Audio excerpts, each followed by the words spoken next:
Mi nombre es Marina Hernández García, tengo 24 años y pertenezco a la foguera Sant Blai de Valls. Actualmente estoy trabajando en una boutique de estética y belleza aquí en Alicante. Sobre el calendario de fogueres pienso que al final todos los cambios son para mejor. Es cierto que estos años, tras la pandemia, pues sí que nos ha venido un poco todo encima,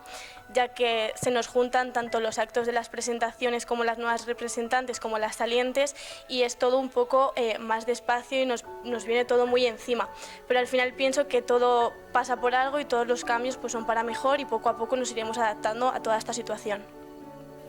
Mi acto favorito sobre la Semana de Hogueras es la ofrenda de flores, ya que me parece un acto que es muy emocionante y aparte he tenido este año la suerte de poder vivirlo junto a mi mejor amiga, mi madre y mi hermano, que me han acompañado para hacer la ofrenda de flores a la patrona.